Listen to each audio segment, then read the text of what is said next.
Welcome to Shujin Academy VGM Club. I'm Professor Tom, your faculty sponsor. This episode is going to be a little bit different. I've got my son Save Point Sam here today, and we're going to play some Pokemon songs, and we're going to talk about some Pokemon. So Sam, talk about some Pokemon, just a little bit, before we play some songs. Hi, I play a lot of Pokemon. And I don't play a lot of Pokemon. I mostly play the newer games, but one thing Pokemon always gets really well is the soundtrack. Okay. I want to hear some Pokemon songs. I've never actually sat down and really gotten deep with a Pokemon game. I tried to play Pokemon X and wound up giving up on it, and that was what happened. I never quite got into it. So, let's go into our first song, which is the opening theme for Pokemon Red and Blue by Junichi Matsuda. Probably the most iconic Pokemon song there is.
So that is the Pokemon Red and Blue intro music.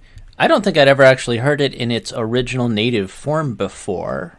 I heard it in Smash Brothers, because we play a lot of Smash Brothers in our house, but it's interesting. It's very Game Boy, and I like it. It has a good let's go on an adventure sort of a vibe to it.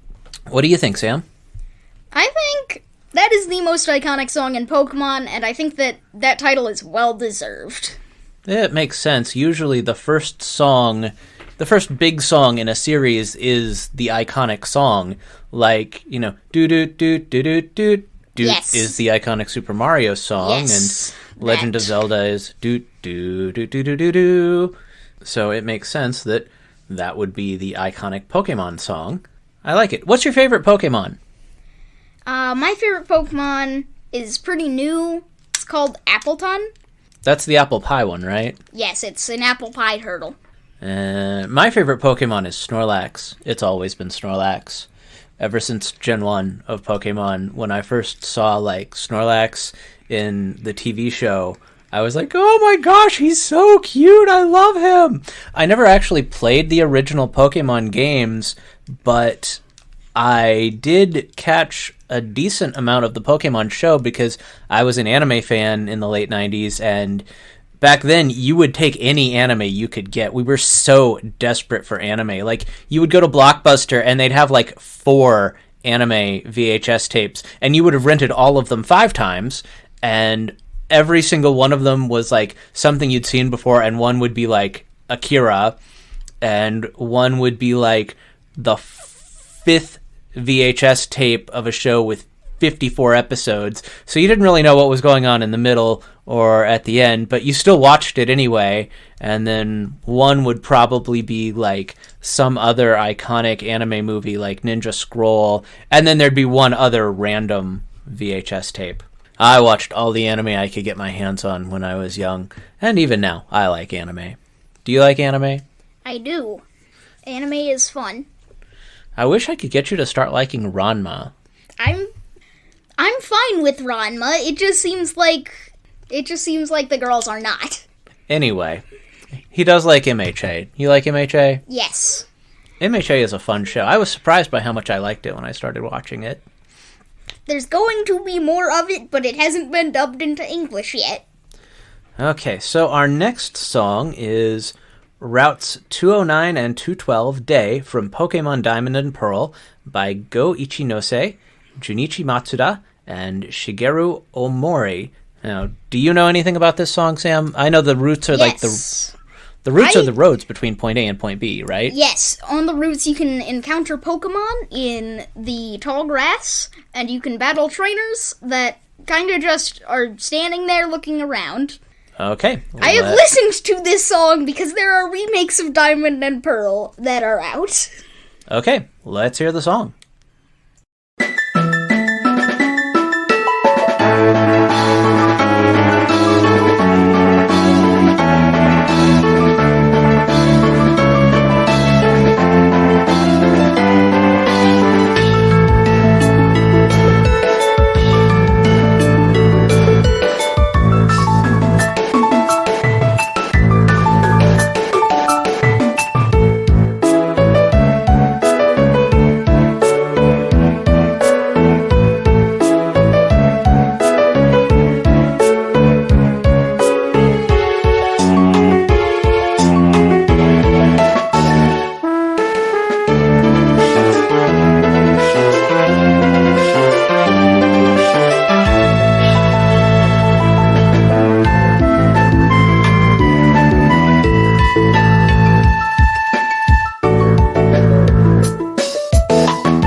This episode of Shujin Academy VGM Club is sponsored by Full Heal. Are your Pokémon tragically afflicted with status conditions? Are they sick with poison? Too tired from sleep to get out of the Pokeball in battle? Frozen or burned?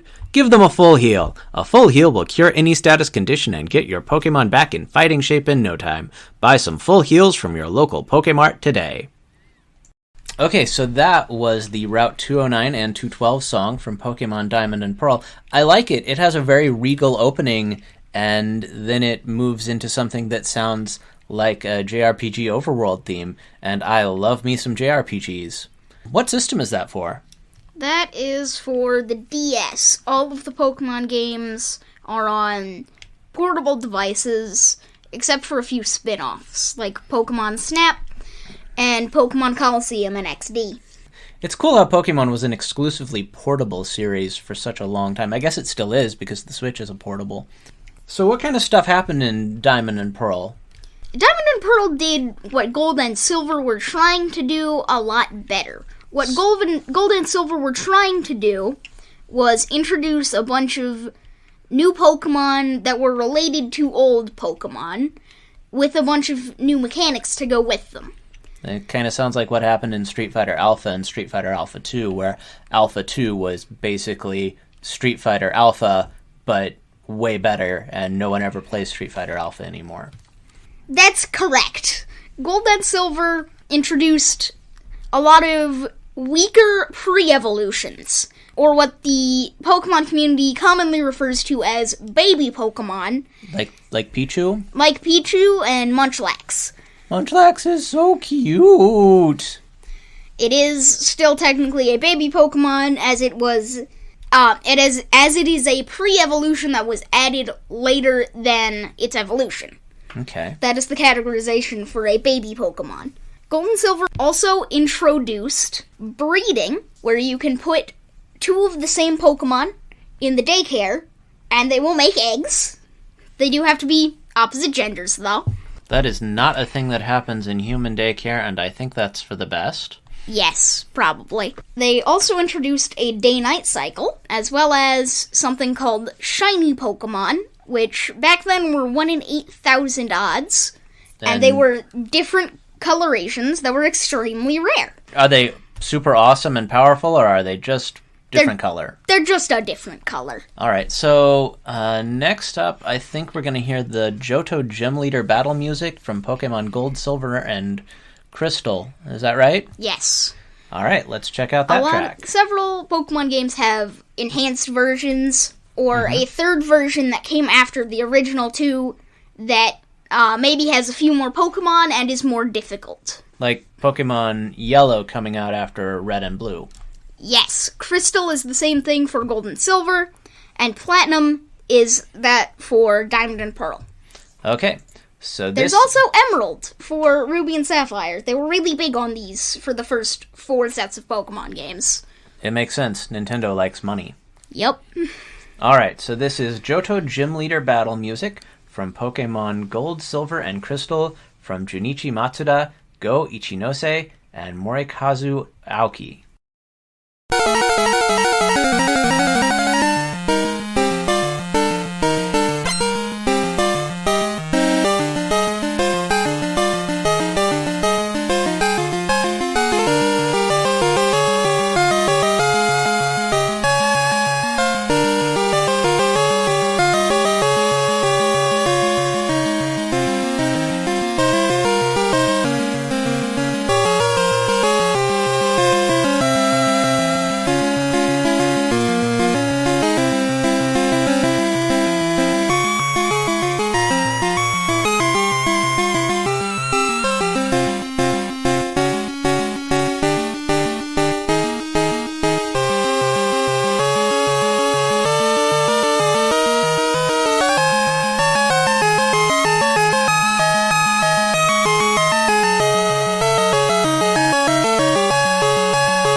that was the Johto Gym Leader battle music from Pokemon Gold, Silver, and Crystal. And I gotta say, the beginning of that song is really, really Game Boy. I mean, it comes from a Game Boy game, so it would definitely have some Game Boy soundiness to it. But that's a very Game Boy sound with that bit at the beginning. Yep. Gold and Silver didn't really do the best. A lot of fans say it's the worst set of games because they say it's over-reliant on the first set of games, the Kanto region. In the post-game, you go to the Kanto region and have to fight all of the gym leaders there before fighting the Pokemon League there and the protagonist of the first Pokemon games as, like, a secret final boss. So the gym leaders are like big bosses of the game, like, you know, big area bosses in a regular JRPG would be. Yes. There are only 8 gym leaders in each region. Once you beat all 8, you can progress to the Pokemon League, which are the final 5 trainers that you must face. They are the final bosses. Okay. I think the idea that you have to go fight the protagonist of the first game in the second game, that is really cool. That's like the most awesome concept. That is great. I know, like, Diablo does that. I guess Diablo kind of does that too. Spoiler alert for a, 30-year-old game. At the end of Diablo 1, the protagonist plunges the soul stone into his forehead to take the evil of Diablo into himself, and then goes to the east to find a cure, which is a little weird and orientalist, but whatever. And then in Diablo 2, we find out that the protagonist of Diablo 1 failed, and so now you gotta fight Diablo again. Wow, the Diablo games are cyclical. Yeah.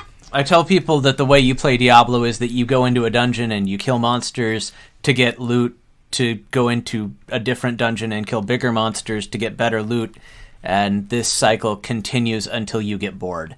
And I have played enough late-game Diablo 3 that I stand firmly by this assessment. Yeah, but back to Pokemon. Pokemon. Yeah, let's just stop on our Diablo tangent. Alright, so the next song we're going to play is Victory Road Inside the Pokemon League from Pokemon Ruby and Sapphire. Once you beat all 8 gym leaders, you go to a location. In most of the games, it's a cave called Victory Road. And there's a puzzle in Victory Road that involves using all of the HMs, or hidden moves, or moves that you can use in the overworld. And then you get to the Pokemon League. This sounds nothing like Ikari Warriors 2, which is also called Victory Road. It does not. Alright. This song is from Go Ichinose, Morikazu Aoki, and Junichi Masuda.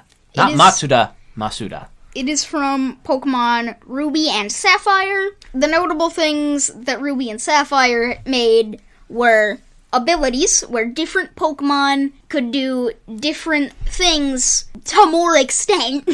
They had different abilities, and different abilities did things. They also made weather in Pokemon Ruby and Sapphire. The weathers at that point were very simple. There was Sandstorm that did damage over time to all Pokemon that were not Rock, Ground, or Steel type. There was Hail that did damage over time to all Pokemon that were not Ice type. There was Rain, which increased the power of Water type moves and decreased the power of Fire type moves. And there was Harsh Sunlight, which increased the power of Fire type moves and decreased the power of Water type moves. Alright, let's hear the song.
All right, that is Victory Road Inside the Pokemon League from Pokemon Ruby and Sapphire. That is a very militant-sounding song. Are you sure it's not from Ikari Warriors 2? I'm sure.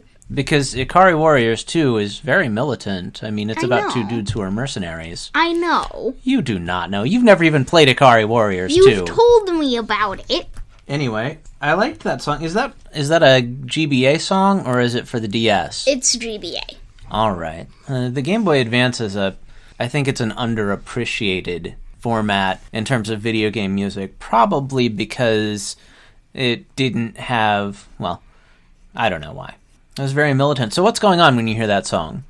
In that song, you are wandering through a cave, pushing around boulders to get to a building that is very scary. Very scary building. Well, the building itself is not inherently scary, it's the trainers inside. Okay, and that's from Pokemon Ruby and Sapphire. So what's special about Ruby and Sapphire?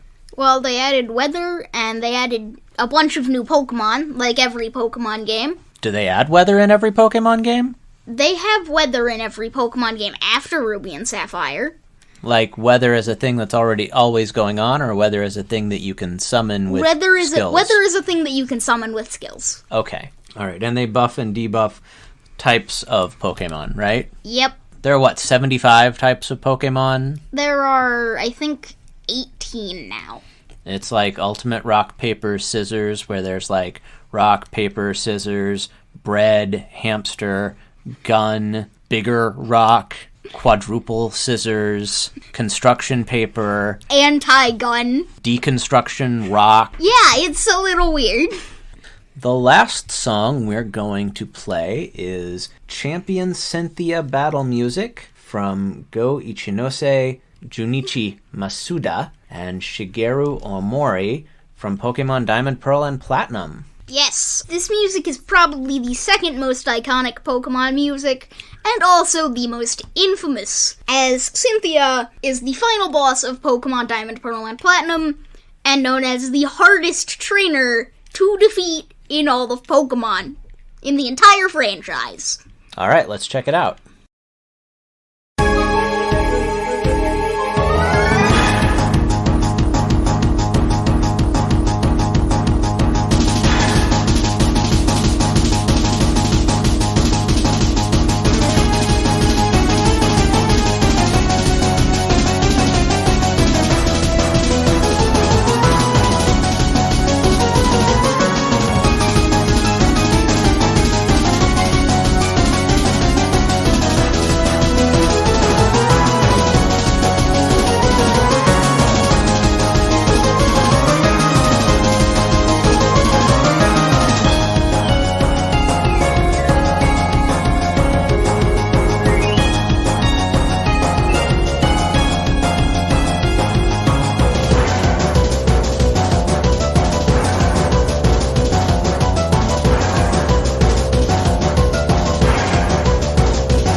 That was Champion Cynthia battle music from Pokemon Diamond, Pearl, and Platinum. And I gotta say, that sounds very Final Boss. Like, that is a Final Boss song. Reminds me of Dancing Mad from Final Fantasy VI, which is the Final Boss song from that game, but much, much shorter because that song goes on for 20 minutes.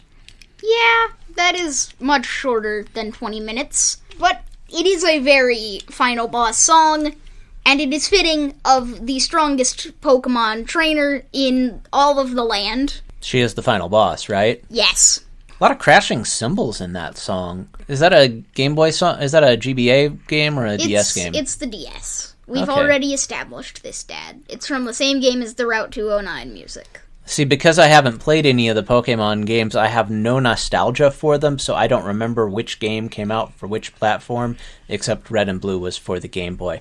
And Arceus just came out, but that's like for the Super Nintendo, right? No, that's for the Switch. I've been playing it a lot. Are you enjoying it? Yes, it is very fun. It is the Pokemon game. It's the open-world Pokemon game that people have been asking for over a decade at this point. Grand Theft Pokemon? No, it's Monster Hunter Breath of the Arceus.